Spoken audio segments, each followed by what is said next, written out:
நம்ம பார்க்க போறது ராஜா தேசிங். வரலாற்றுல ரொம்ப முக்கியமான சில இடங்கள் இருக்குங்க. ராஜராஜ சோழனை சிறை வைத்த இடம் எதுன்னு தெரியுமா? ராஜராஜ சோழன் எப்பேற்பட்ட மாபெரும் வீரன், அவனை சிறை வச்சாங்களா அப்படின்னு உங்களுக்கு ஒரு எண்ணம் தோணும் இல்லையா? அதனுடைய விளக்கத்தை நான் பிறகு சொல்றேன்.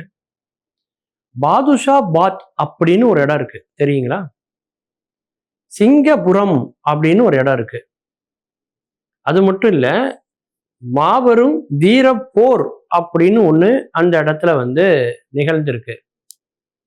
இது எல்லாத்தோட மணிரத்னத்தினுடைய உதவியாளராக இருக்கக்கூடிய அழகம்பெருமாளினுடைய டும் டும் டும் படத்திலையும் ஒரு வரி அதுல இருக்கு. இவ்வளவுக்கும் உள்ள காரணத்தை தான் இன்னைக்கு நாம தெரிஞ்சுக்க போறோம். சோழர்கள் மிகப்பெரிய வீரர்களாக கோலோச்சிய காலம் முடிந்து அவருடைய வலிமை கொஞ்சம் கொஞ்சமா குறைய ஆரம்பித்த காலகட்டம். அப்போ பல்லவர்களுடைய வழியில் வந்த காடவர்கள், அதாவது கோன் காடவர்கள் அப்படிங்கிறவங்க என்ன பண்றாங்கன்னா வலிமை பெறுகிறார்கள். அதுல ஒரு மன்னர் என்ன பண்றான் அப்படின்னாக்கா, சின்ன சின்ன குன்றுகளை எல்லாம் இணைத்து அதை கோட்டையா கட்டுறான். அந்த கோட்டைக்குள்ள யாருமே நுழைய முடியாத அளவுக்கு வலிமையாக அந்த கோட்டை இருக்கு. இப்பேற்பட்ட ஒரு கோட்டையை பார்த்து நம்முடைய மராட்டிய மன்னர் அப்படின்னு சொல்லக்கூடிய நம்முடைய வீர சிவாஜி ஆச்சரியப்படுறாரு. இப்பேற்பட்ட கோட்டையா அப்படின்னா ரொம்ப அதை பிரமிச்சு போறாரு இந்த கோட்டையை பார்த்து. அந்த கோட்டைய வீர சிவாஜியிடமிருந்து ராணி மங்கம்மா 8 ஆண்டுகள் போராடி பெற்றார்கள். அதற்கு துணையாக இருந்தது யாரு அப்படின்னா அவுரங்கசீப்பினுடைய படை மற்றும் ஆற்காடு நவாப்பினுடைய துணையோட 8 ஆண்டுகள் போராடி அது இவங்க கைக்கு வருது. அதன் பிறகு அவுரங்கசீப்பினுடைய மரணம், அதற்கு பிறகு பாத்தீங்கன்னா ஆற்காடு நவாப்புக்கு வரி செலுத்தி கொண்டு அதை பின்பற்றி கொண்டு வராங்க. அந்த இடத்துல பாத்தீங்கன்னா தேவ் சிங் என்ற ஒரு மன்னன், அந்த தேவ் சிங் என்ன பண்றான், வரி கொடுக்க முடியாதுன்னு சொல்றான் ஆற்காடு நவாப்புக்கு. இந்த இடத்துலதான் என்ன நடக்குன்னா, ஆற்காடு நவாப்பு 8500 படை வீரர்கள் அனுப்புறாரு. இந்த தேவ் சிங்கிட்ட பாத்தீங்கன்னா 300 வீரர்கள் தான் இருக்காங்க. அந்த மா வீர போர்னு நான் முதல்ல சொன்னேனே, அது இந்த இடத்துலதான் வருது.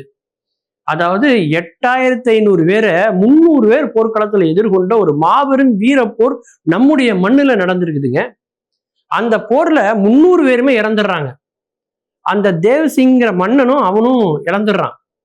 ஆனா கண்டிப்பா இறக்க போறோம்னு தெரியும். நம்ம போர்க்களத்தை விட்டு புறமுதுகு காட்டி போனா அது அவமானம்.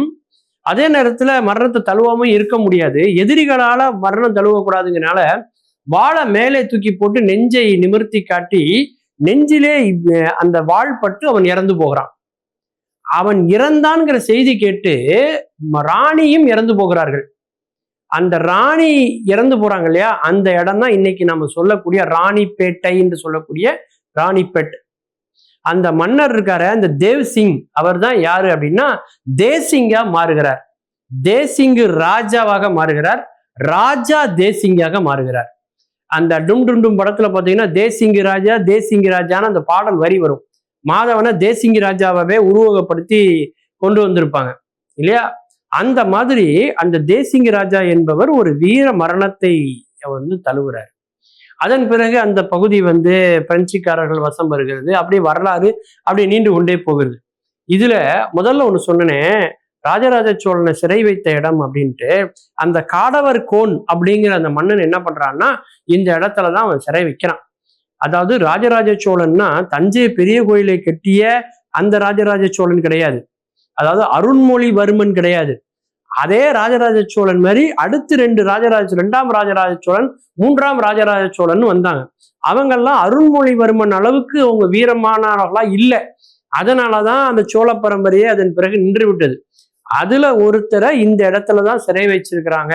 அப்படின்னா அந்த காடவர் கோன் என்பவன் எவ்வளவு ஒரு வீரமுடையவனாக இருக்கணும், அவனுடைய கோட்டை எவ்வளவு பலமிக்க கோட்டையாக இருக்கணும்.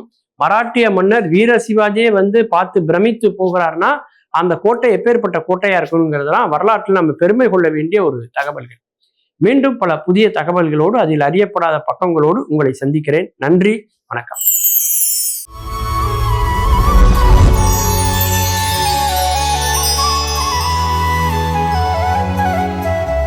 அருமை ஜெயா தொலைக்காட்சி நேயர்கள் அனைவருக்கும் அன்பு வணக்கம். சிரிப்போம் சிந்திப்போம் நிகழ்ச்சியிலே உங்களை எல்லாம் சந்திப்பதில் மிக்க மகிழ்ச்சி. நிற்பதுவே நடப்பதுவே பறப்பதுவேன்னு ஒரு பாட்டு, மகாகவி பாரதி பாட்டு. இது திரைப்படத்திலையும் கேட்டிருப்பீங்க. நிற்பதுவே நடப்பதுவே பறப்பதுவே, இப்போ விற்பதுவே வாங்குவதுவே மீண்டும் விற்பதுவே அப்படின்னு பாட வேண்டிய சூழ்நிலைக்கு நுகர்வு கலாச்சாரம் மாறிக்கிட்டு இருக்கு. எந்த பொருள் விளம்பரத்தில் பார்த்தாலும் போய் வாங்கணும்னு போயிடுறோம். வாங்கிட்டு கொஞ்ச நாள் வச்சுருந்து திருப்பி அதை பாதி விலைக்கு விற்றுடுறோம், இல்லை யாருக்காவது கொடுத்துட்றோம். அதை கையில் வச்சுருக்கிறதில்ல. எதுக்காக வாங்குகிறோம்னு தெரியாது, எதுக்காக இது வேணாம்னு கொடுக்குறோம்னு தெரியாது. ஏன்னா வீட்டில் வேண்டாத பொருளாக நிறையா இருக்கும், அதில் இதுவும் சேர்ந்துடக்கூடாதுன்னு கொடுத்துறோம்னு வச்சுங்களேன். நிலைமை அப்படி நுகர்வு கலாச்சாரத்தில் வாங்கிறதும் விற்கிறதும் சர்வசாதாரணம். அது ஒன்றும் பெரிய பிரச்சனையே கிடையாது. ஒரு காலத்திலலாம் இது பார்த்தீங்கன்னா 150 வருஷமாக எங்கள் வீட்டில் ஓடிக்கிட்டு இருக்க கடிகாரம்னு காட்டுவாங்க. இன்றைக்கி 150 நாட்கள் ஓடுனாவே பெரிய விஷயந்தான். அந்த நிலைமைக்கு மாறி போச்சுன்னு வச்சுங்களேன். ஒருத்தர் ஒரு இளைஞர், நல்லா ஆஜானு பாகுவாக இருப்பார். அவர் புல்லட் வாங்கி ஓட்டணும் அப்படின்னு சொல்லி பெரிய பைக் புட்டுன்னு புல்லட்டை வாங்கினார். வாங்கி அதை ஓட்டி பார்த்தார். அது எதுக்காக வாங்கினாருன்னா, அவர் பொண்ணை காதலிச்சார். ஒரு பொண்ணை காதலிச்சார். அந்த பொண்ணுக்கு புல்லட்டில் ஏறி போகணும்னு ஆசை. அதனால் பின்னாடி ஏறி உட்கார வச்சுக்கிட்டு அப்படியே புட்டுன்னு போனாருன்னா, அந்த பொண்ணு ஆசையாக என்னென்னமோ பேசிக்கிட்டு வருது. சிரித்து பேசிக்கிட்டு இருக்கு பின்னாடி உட்காந்து இவரை பார்த்து. இவர் போகிற வேகத்துலேயும் அந்த பைக்கு போடுற சத்தத்துலேயும் ஒன்றும் கேட்கலை. இவர் யா எஸ்ன்னு சொல்லிக்கிட்டே இவரும் பார்க்குறாரு. ஒன்றும் கேட்கலை. வீட்டுக்கு வந்தார்.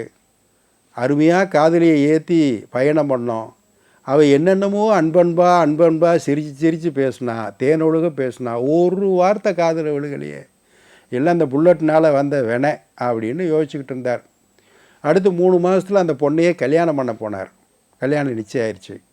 கல்யாணம் பண்ணும்போது நம்ம அதை மாற்றிடணும் அப்படின்னு சொல்லிவிட்டு அடுத்து என்ன பண்ணார், கல்யாணத்தப்போ அந்த பெரிய வண்டியை கொடுத்துட்டு ஸ்கூட்டி வாங்கிட்டார். சத்தம் இல்லாமல் போகிற ஸ்கூட்டியை வாங்கிட்டார். அதில் ஏறி உட்கார வச்சு அந்த பொண்ணை கூப்பிட்டு போனார். கல்யாணம் ஆன உடனே அது ரொம்ப சந்தோஷமாக பேசி சிரித்து வந்துச்சு. ஆகா, எப்படி அருமையாக கேட்குது, இது தெரியாமல் அந்த வண்டியை வாங்கிட்டோமே அப்படின்னு சந்தோஷமாக போனார். ஒரு நாள் போனார், 2 நாள் போனார். இப்படி 2 மாதம் 3 மாதம் ஆகும்போது நாளாக அவர் பேசுகிறது குறைஞ்சி போச்சு. அந்த பொண்ணு பேசுகிறது மட்டும்தான் அப்படியே வருது. அதுவும் இனிப்பாயெல்லாம் பேசுகிறதில்ல. சிரிக்க தேனொழுகெல்லாம் கிடையாது. கட்டமுட்டா அவங்க அம்மா அப்படி, உங்கள் தங்கச்சி அப்படி, உங்கள் நாத்தனா அப்படின்னு, உங்கள் குழந்தை அப்படின்னு ஒவ்வொன்றா சொல்ல இவருக்கு அப்படியே ஏறுது. அப்படியே புகையாக காதுகளில் வருது. ஸ்கூட்டரில் தான் வரணும், அது வரல. அது மாதிரி வண்டி போக பார்த்தார்ல. 1 வருஷம் ஆச்சு, ஃபஸ்ட் அனிவர்சரி. டக்குன்னு இந்த ஸ்கூட்டியை கொண்டு போய் கொடுத்துவிட்டு திருப்பி மறுபடியும் புல்லட்டை வாங்கினார். திருப்பி புட்டுன்னு வந்தார். ஏறு இப்போ நீ எங்கே வேணுமாலும் வா, எதை வேணுமாலும் பேசு, காதில் ஒன்றும் விழுகாது. அதனால் விற்பதுவே வாங்குவதுவே, திரும்பவும் விற்பதுவே திரும்பவும் வாங்குவதுவே. சந்தோஷமாக போய்கிட்டு இருக்கார். இப்போ எதுவும் சத்தம் கேட்கல. ஏகாந்தமாக அந்த சத்தத்திலே அவருடைய வாழ்க்கை சந்தோஷமாக போய்கிட்டு இருக்கு. அடுத்த ஒரு நிகழ்வில் சந்திப்போம். இந்த நாள் இனிய நாளாக அமைய நல்வாழ்த்துக்கள். வணக்கம்.